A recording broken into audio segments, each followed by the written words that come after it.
And welcome, everyone, to another edition of the Psych Monologues. I'm Dr. Ray Mitsch, your host. So good to have you. So good to take some time. Of course, I do this on a Sunday. I don't know when you tend to listen to it through the rest of the week, but I'm thankful for the time that you have set aside to listen to some of the thoughts and considerations, other things that strike me throughout the week that have caused me to think about certain things that hopefully would be useful to you.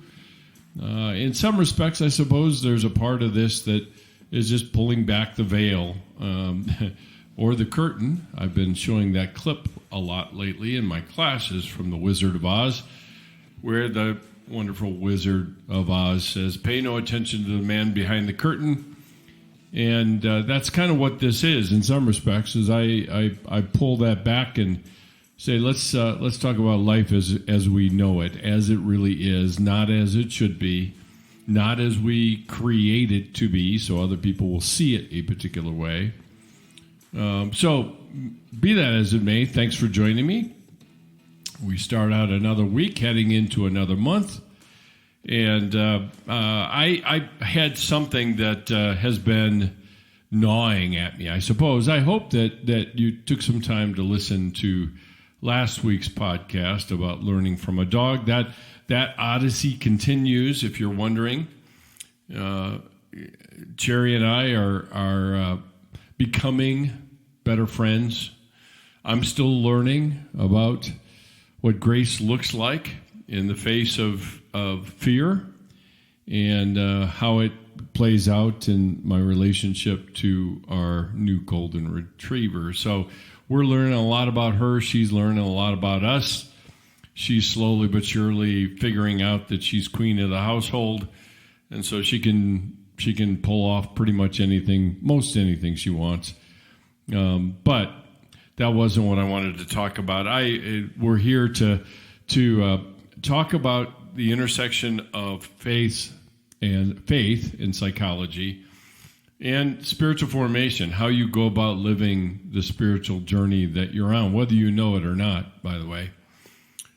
So just like any comfortable setting that you can think of, walk in with a cup of coffee in hand or favorite beverage in hand, sit down, get comfortable, relax, and let's take some time to talk about the things that I think bear some of our time, at least, to consider how they play into our lives. And generally, a lot of the topics I come up with, I realize that are not only relevant to me, but they're also relevant to the people that I talk to. I spend a whole week, by the time I get here on a Sunday evening recording this thing, I spent a whole week talking to people, and there's a lot of things that tend to press in on my awareness, not the least of which causes me to think, based on a variety of things that have crashed into our lives this past week. It hasn't been easy. It's been a really, very, quite honestly, between you, me, and the hedge post fence, a very discouraging week. And some real challenges to face in our family and with each other. And always in the background, as I said last week, is lovable, sweet Cherry, who sidles up with barely a tail wag, not real sure whether the person is okay or not, and just check in and say, kind of nuzzle my hand and say, we're still friends. And it's like, that's cool. That's cool. Well, let me get back to you. But I guess what's been playing in my mind as I've talked to people and watched myself through this kind of week that we've had, the Mitsch family has had, and that I've had in my role in it, is what's occurred to me is that we live very disconnected and disintegrated lives. And when I launch into that, I'm not sure that it strikes any chord of importance really with anyone, it seems to me. I could be wrong. Sometimes when I talk about this topic and I kind of show it for what it is, I think that oftentimes the people I talk to, mainly the students that I talk to, nod their heads in agreement and in compliance, and maybe feel a reasonable level of discomfort over what I'm pointing at or poking at. But then, I'm finished speaking and talking, and they kind of dust themselves off and walk away and do things as they always have done. And in a lot of ways, that's exactly my point, is that we wonder why some people would say that we live in the age of anxiety.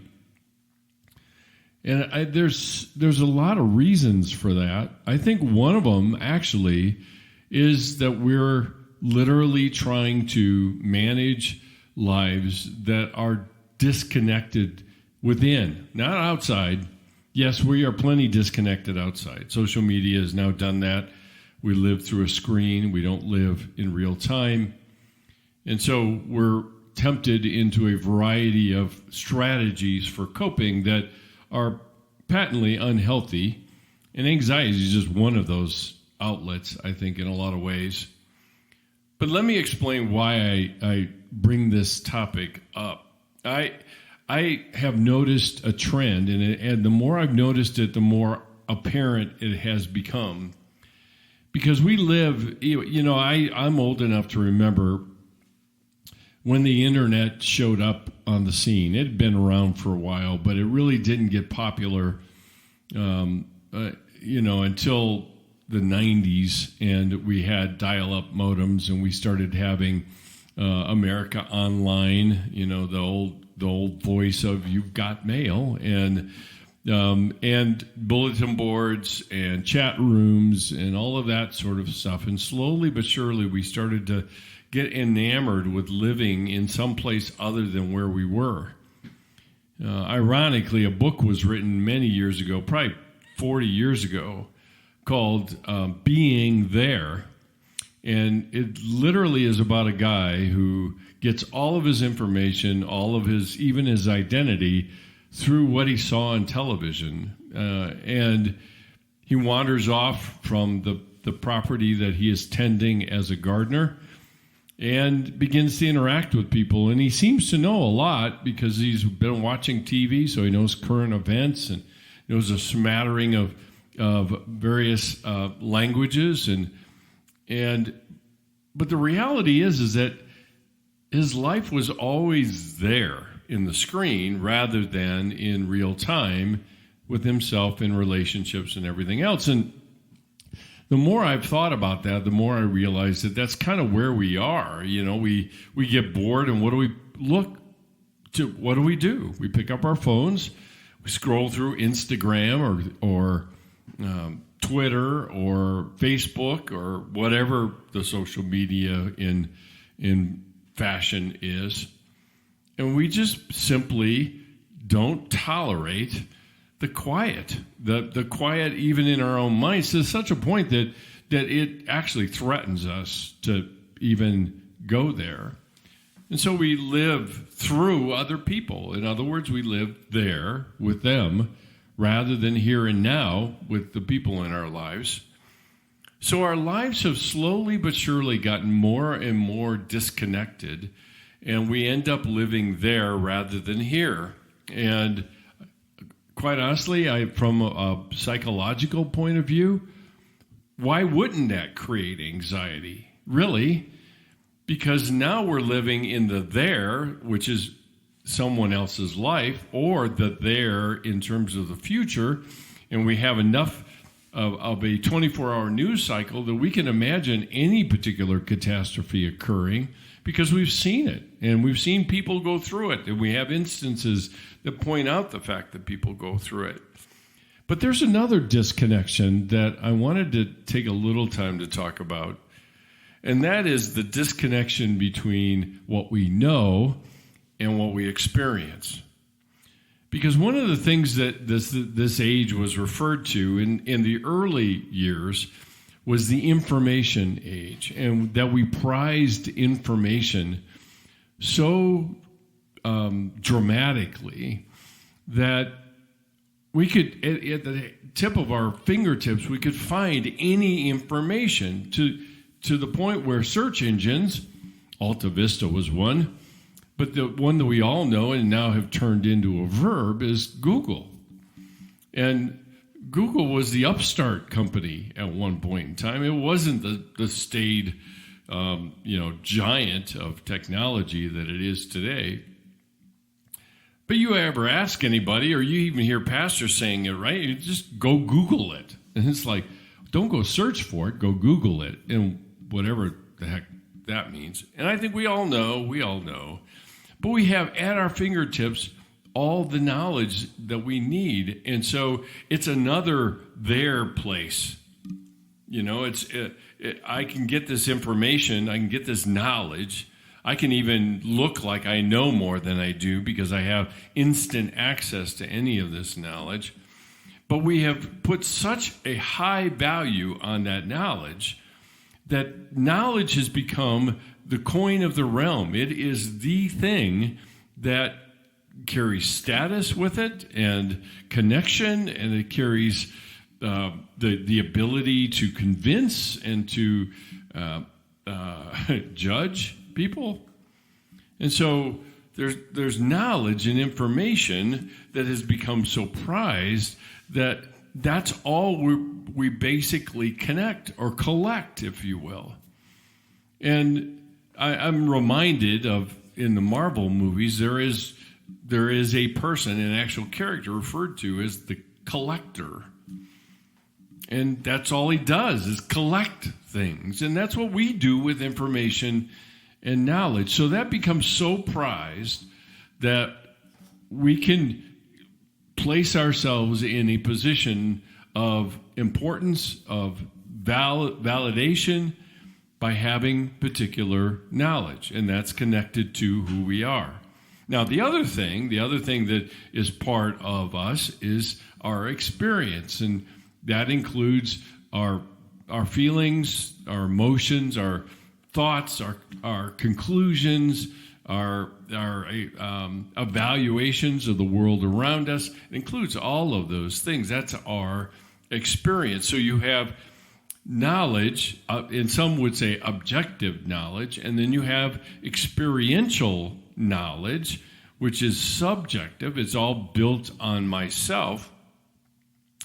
And to some degree, nary the twain will meet, because we live in the world out there of knowledge, and we live in the world in here with us in a very different way. And I think what it's led to is a disintegration of our lives, so much so that our knowledge is disconnected with how we actually live our lives. We know one thing, and we live another way. And human beings have been doing that for forever. I mean, you go all the way back and look at the first interaction around what in the Bible is referred to as the original sin, and it's duplicity. It's blaming somebody else. It's managing the information about myself, essentially, when it really comes right down to it. And so we have these things disconnected. And then when it comes to the things that we say we believe, we do exactly the same thing. And let me give you an example, try to put some flesh on this for you.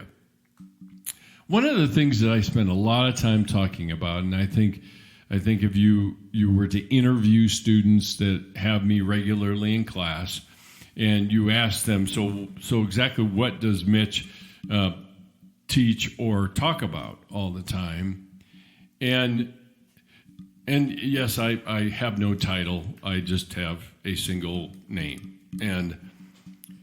And so you ask them, so what does Mitch talk about all the time? And one of the things that you will hear them say, because they will hear it at least 3 times when they're at CCU in psychology and they have me for a teacher, and that is one word: boundaries. It's where I end and where you start. In other words, what am I responsible for and what am I not? Now, boundaries has gotten fairly popularized, fairly diluted, and quite honestly, when we live these disintegrated lives, boundaries actually in human relationships end up being a threat to keeping that disconnection going, okay?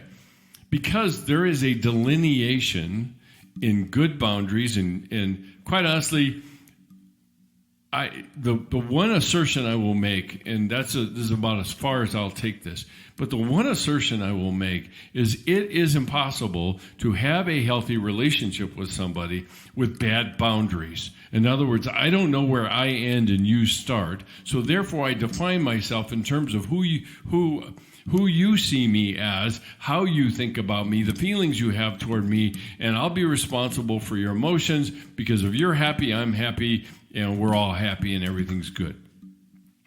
And that's poor boundaries.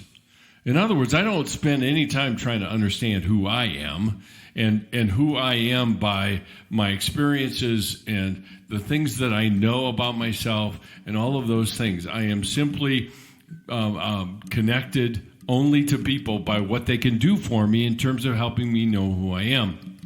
So they'll say to you, yeah, probably boundaries. Boundaries is something that he talks about all the time. Now, if that's true, my students are exposed to the concepts of boundaries, which is key because there are 4 key things to understand. I said I wasn't going to get into this, but I to some degree I feel like I have to.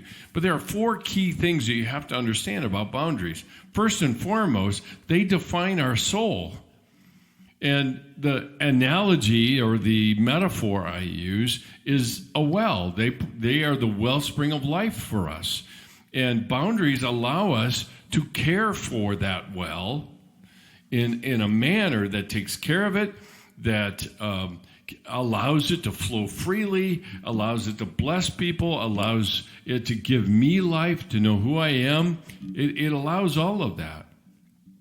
And it also helps me to understand what is me and not me. And at some point, when a baby is born, they have no boundaries. Their parents are them, and their parents' emotions are them, and their emotions are theirs. And they make very sure of that. And you can demonstrate that in the positive or the negative. I mean, tonight I had my grandson over, and he and I have not had a lot of time together, and so he was spending most of the dinner kind of studying me. And his mom, my daughter, cleaned him up, got him out of the high chair, and plopped him in my lap, and we started to have a gay old time of, throwing him up and down and having a fun time. And he started giggling, and we both got giggling, and it all was just warm and fuzzy and wonderful, and a nice endorphin rush for my evening, which I really needed. So, but the thing is that we both benefited from that interaction. I mean, bottom line, he got endorphins out of it because he was giggling so much, and he just got more and more active as the evening went on because he was just pumped. This is a great world. I can play with this person, and they will throw me around, and I won't fall. Talk about trust and all of that, okay? So from a boundary point of view, me and not me, I'm someone else that will keep him safe. He doesn't have any idea how unsafe he is in the world that he's in because he's grown up in a world of security and safety, which is great. So they define our soul. They help me to know where I start or where I end and you start. They help me to understand what I'm responsible for versus how am I responsible to people. And being responsible to people is about empowerment, encouraging, helping, supporting them to take on the things of their lives that are their own, and me not doing it for them. So you may be very acquainted with the concept of enabling. Well, being responsible, enabling somebody is kind of winking an eye at things that are destructive or unhealthy in their lives and not doing anything. As a matter of fact, making it easy for them to continue to do things that are really, really unhealthy. So enabling is a violation of the empowerment. Actually, I'm disabling the person by doing that kind of thing. So being responsible to somebody is allowing them to carry the things that are their responsibility and encouraging them to do so. On the other hand, there is such a thing as being responsible for somebody with things that they can't possibly carry alone. And it's really pretty fascinating. I'll probably do a longer podcast on this. It's just a longer exposition of some of the material that John Townsend and Henry Collett put together in the book Boundaries. I worked with them for a number of years, wrote a supporting book for that.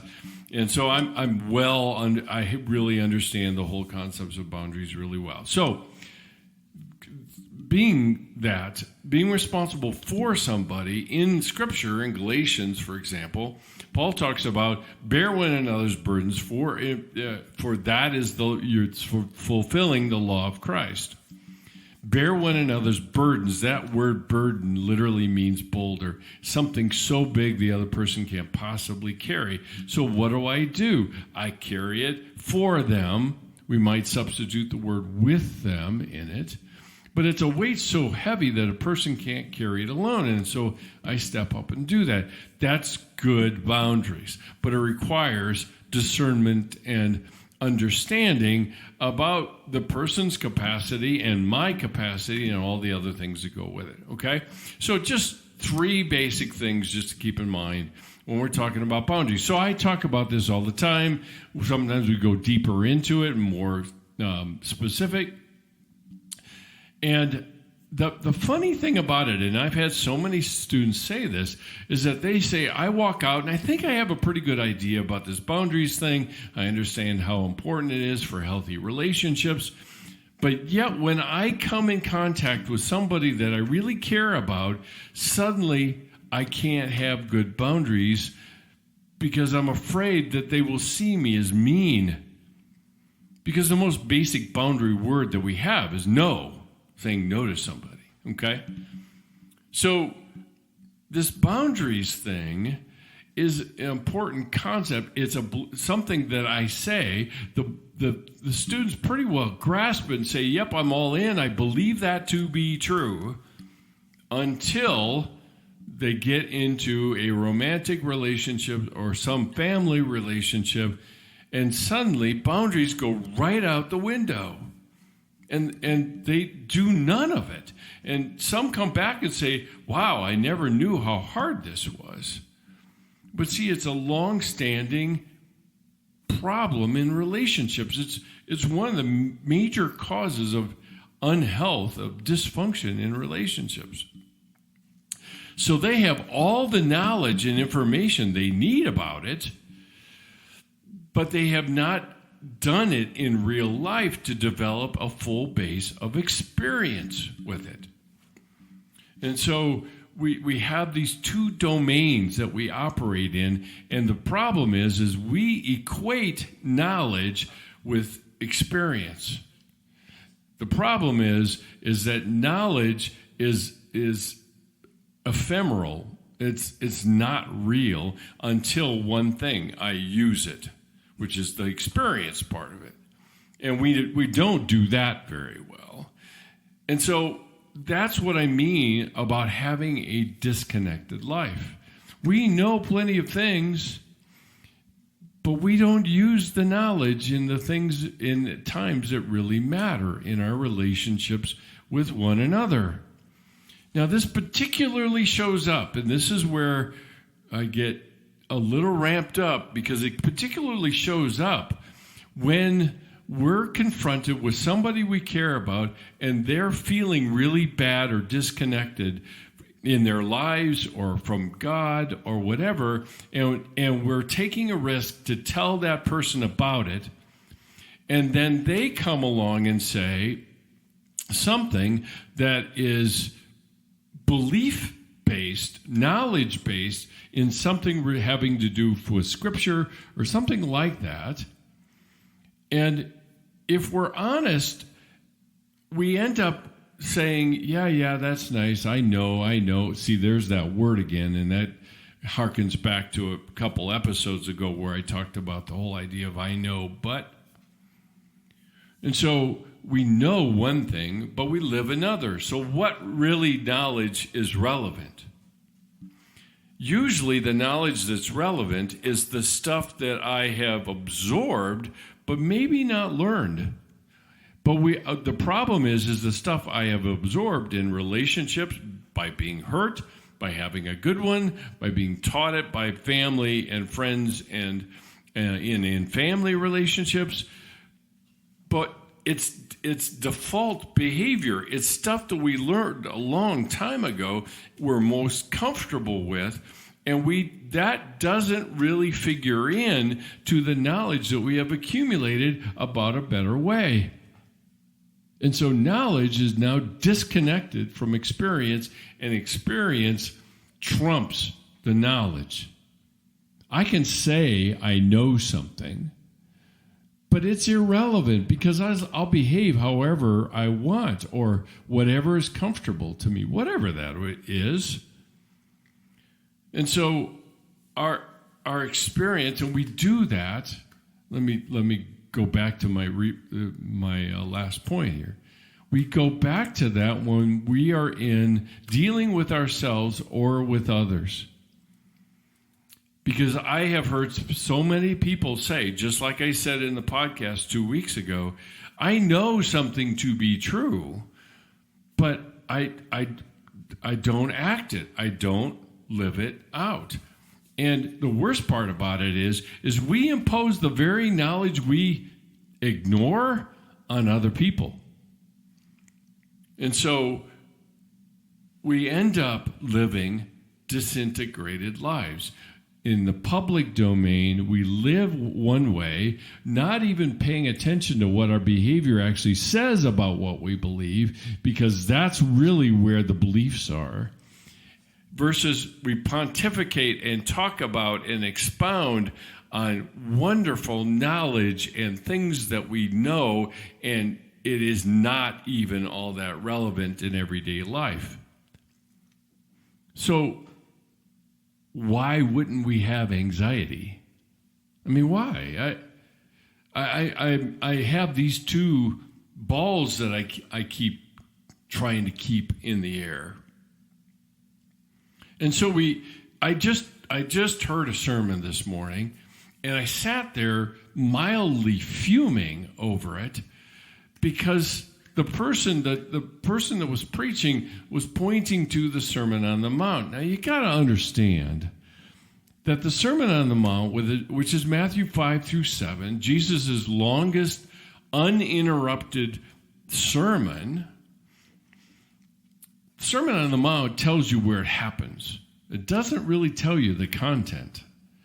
And when you look at it very, very carefully, Jesus is describing the contours and landscape of the human heart, not a list of behaviors to engage in.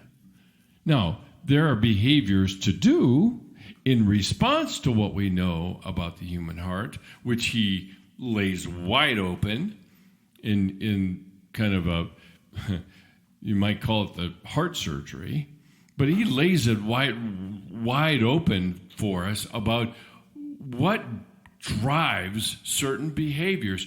Now, our tendency is to say, well, I'll just stop doing that behavior. But it doesn't get at the core issue of where it's coming from in the human heart, otherwise known as the well. Remember, I mentioned that earlier. And so the thing that it reduced down to, which is what I was fuming about, was the question was, what are you going to do differently? Which essentially is using the same tool that keeps us enslaved, doing one thing and believing another.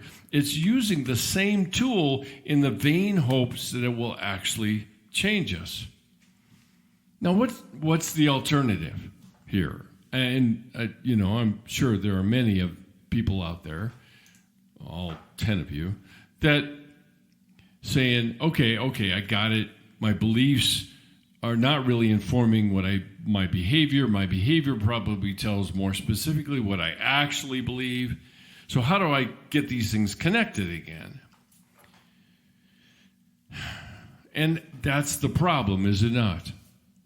Because we want instant change. And that's why we focus on behavior change. As if to say, if I can just change the behavior, then the heart stuff will take care of itself. It'll just come around when it's ready or whatever. Which is literally a lie from hell. Quite honestly, I think it is the delusion of our enemy. It's like, focus on changing your behavior. Do the things that would say you're a Christ follower. Don't worry about your heart. It's no big deal. It will come around the longer you do the behavior correctly. So keep focusing on that. Maybe. I doubt it, actually. I think that's exactly why we end up in these vicious cycles of on again, off again, all or nothing, behavior change and not behavior change, because we're not really focusing on the engine that is driving along the behavior we're trying to change in the first place. And like I said, the question still stands. So, okay, what do I do? Listen to the question. What do I do? Maybe the question should become, so how do I become the kind of person that displays those kinds of behaviors? Because one is about production of behavior, production. The other is about the process of change and engaging and participating in our own transformation, which is really what we're invited to do, because Paul talks about, participating in your sanctification with fear and trembling. He called it salvation. But see, that's just it. It takes time. It takes focus. It takes feedback. It takes a willingness to live graciously with ourselves, which, by the way, a focus on behavior change is just more legalism. And really, ultimately, it is the embodiment of the voice of shame that says, if you can't get your poop in a group and get your behavior under control, then you really are worth nothing at all, and you're not really a Christian after all anyway. And see, that's where the problem and the disconnection comes in, because ultimately, the integrated life, the whole life, a life that is whole, all one thing, we might call it a life of integrity, which would be consistent, doesn't guarantee that I won't have anxiety anymore. It doesn't guarantee any of that. I still have to live in this fallen, broken human form of mine, but it does put in place a process of cultivating the kind of inner realities that over time and grace and patience produces behavior change. It might not be big initially, but it still is behavior change that is coming from one's heart.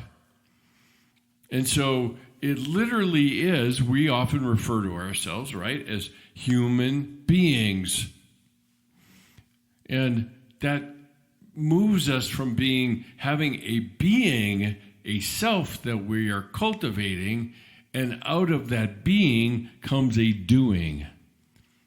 But we reverse the flow because we really can't tolerate there being no appearance of change at all.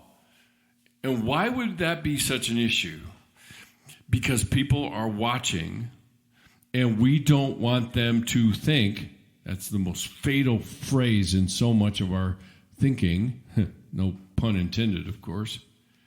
But it is the most fatal flaw, because if I don't want people to think a particular way, now suddenly my focus is trying to control what they are trying to think or are thinking, and we lapse back into appearance management, perception management, and basically down to sin management, not heart development. And that's the crux of the issue.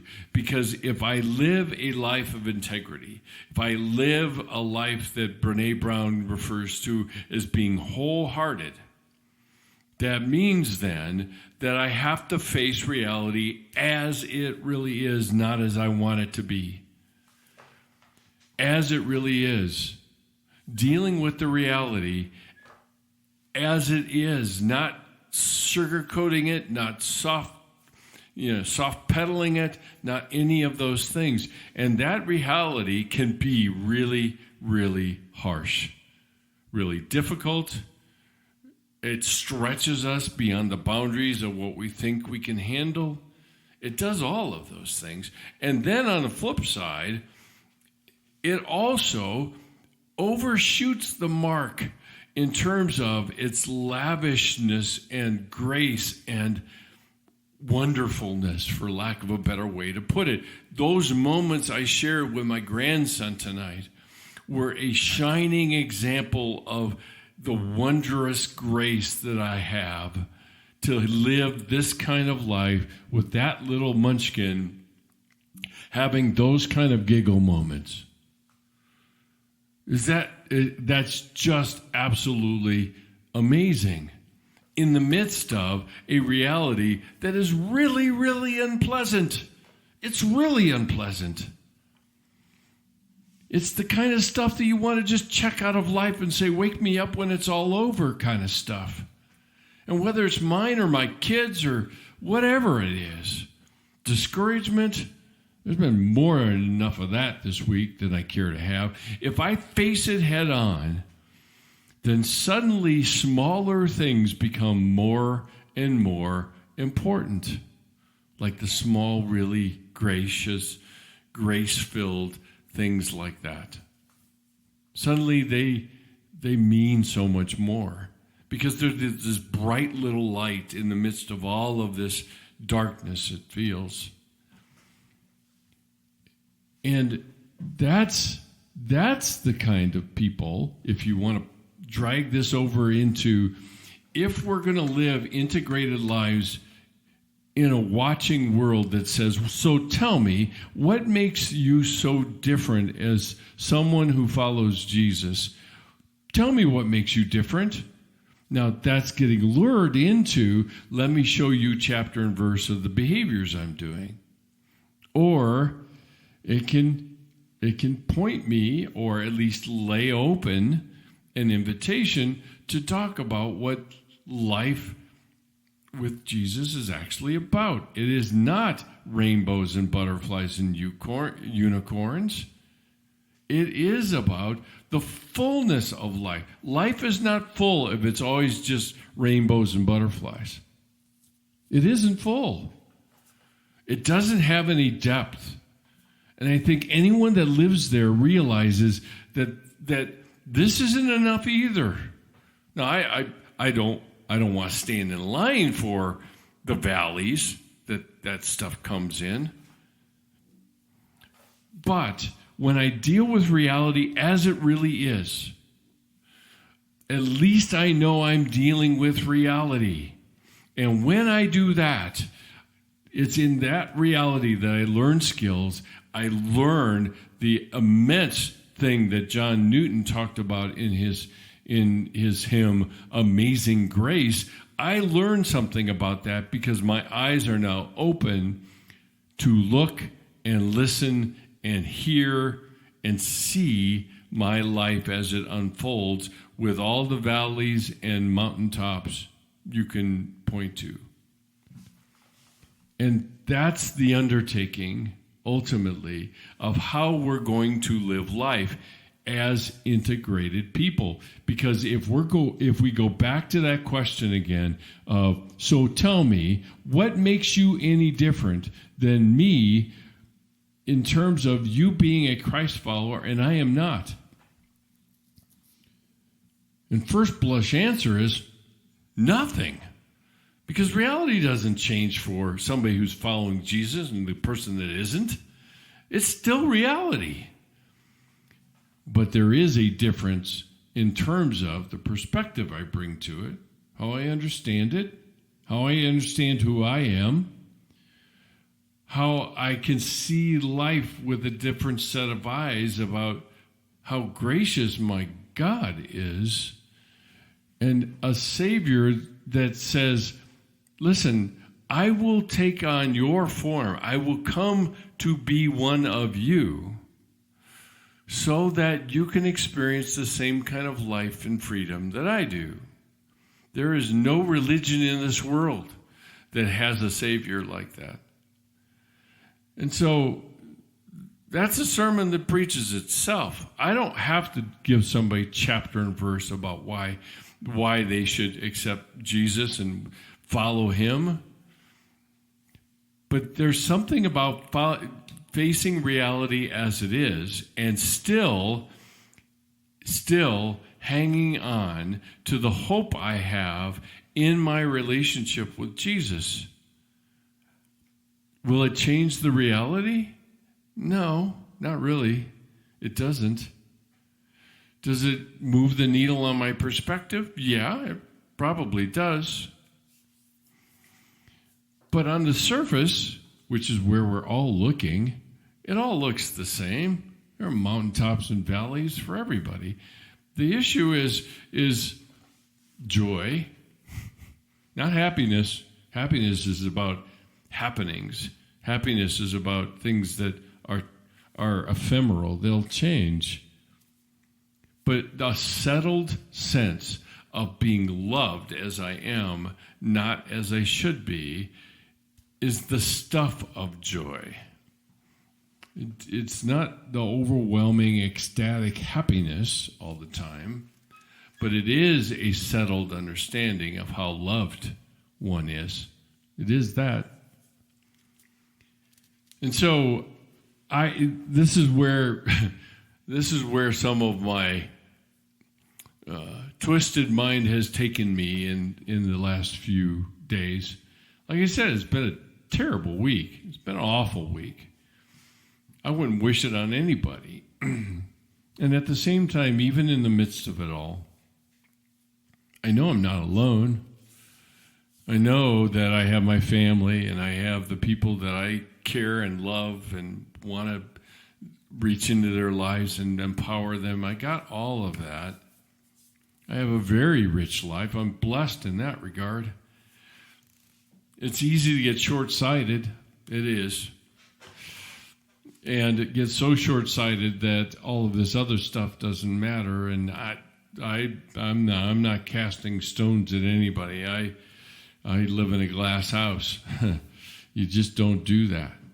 And so that's the invitation I guess I have for all of you is, what kind of life are you living? A disconnected, disintegrated one? Or are you moving? Are you on the journey? Because there's a difference. Are you on the journey toward becoming more wholehearted and integrated, where the things you believe actually are pretty easy to carry off because your heart's been changed enough for that to do that a little bit more naturally, not always. We're always talking about imprecision here because we're human. And that's part of the deal of being human. We'd be quick, and at least in the Christian community, be quick to add, and sinful. And I take that for granted. That's just part of who I am. It's called being human because human is sinful. But what's sin? It's my entrenched unwillingness to, or my entrenched inability to hit a target that I might actually want to hit in terms of my relationship with Jesus. And I miss it all the time. It's called sin. That's not diminishing it. That's not dismissing it. But I do know the consequences of it, and that's separating me from the God that loves me so dearly, and enough to die. So all of that is part of this journey that we're on, rather than a product we're trying to produce.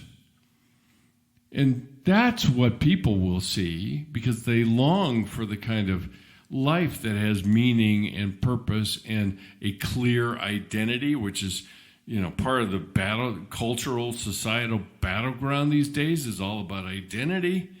It's like, I got that settled. Now I can move toward some other ways of cultivating an interior that is consistent with the exterior. It's called integration. It's called being prepared for intimacy. My ability to know and be known is what intimacy really is ultimately all about. So, some thoughts for your consideration this Sunday evening, or like I say, whenever you listen to it. I appreciate your time to listen to some of this. I hope it's challenging and thought-provoking for you to consider in terms of what is your focus. Is it on producing a product or cultivating a character? So that's it for tonight. As I always do, let me remind you of a few things I mentioned last week and the week before, and I'm going to continue to kind of unpack this for people that are new listening in tonight. But the Psych Monologues is actually becoming slowly but surely a ministry of a larger organization that is called Stained Glass International. You might hear me refer to it as SGI or SG International or SG Media, which is going to be another kind of ministry within the larger ministry. But if you're interested in the things that I'm talking about and the nature of cultivating these kinds of relationships, that's what SGI is all about, is an organization that's devoted to providing experiences and resources and retreats for the next generation of Christians that are wondering what this life is really about. How do I live wholeheartedly? Because what I've seen from the church is really discouraging, and I'm not sure I want to stay. And that's what SGI's focus is providing a way of our experiences that invite people into a new way of experiencing God, even a new way of thinking about God. So if you have questions from some of the stuff that I've been talking about tonight, just DM me on Instagram or Facebook. I guess there's Messenger there if you want to use that. I don't use it very much, but I will if pressed. We've added a new feature to the website which allows you to actually subscribe and be notified when new content shows up on drmitch.com. We're going to be slowly migrating to a new website that is sginternational.org. You'll hear more about it in the coming days and some of the things that will show up there instead of on my website. The plan is that my website will be devoted only to me and the things that I'm doing in terms of speaking engagements and books and lectures and things like that. But SGI is going to be devoted to developing these resources and opportunities for silent retreats, which I'll talk about in a second. So all of that is contained within this organization. If you'd like to partner with us, please, I invite you to prayerfully consider how to do that. I'm getting ahead of myself. Let me give you that information in just a second. So subscriptions, you can follow us on the website. Of course, you can follow us on the social media platforms where we can be found. Instagram at the Psych Monologues, Facebook, ray.mitch, and then at LinkedIn, drmitch. And again, that's probably going to be another item that we need to separate me from the organization so that it can stand on its own 2 feet. In terms of the podcast, please subscribe to us. If there are things that you hear that you'd love to invite or make possible for other people to hear, that you know of, or refer them to it. You can always throw a review up. That also heightens our profile for people to actually find us. So on any of the platforms that you consume podcasts, you can find us there as well, whether that's Spotify or iTunes or Stitcher or Amazon Music or iHeartRadio or any of those places. And then, like I said, let me return to what I said. If you're interested in partnering with us, we have a number of initiatives within SGI. One of them is the silent retreats that I will be continuing to put on and inviting people to participate in. But it's not cheap, and I want to provide and develop a scholarship fund that makes it possible for students and people from other universities and CCU who want to participate, to make it possible that they can come and to be able to subsidize that. So there's a scholarship fund that you can contribute to when you hit the donate button on drmitch.com. At the very bottom, you will see it broken out in terms of the general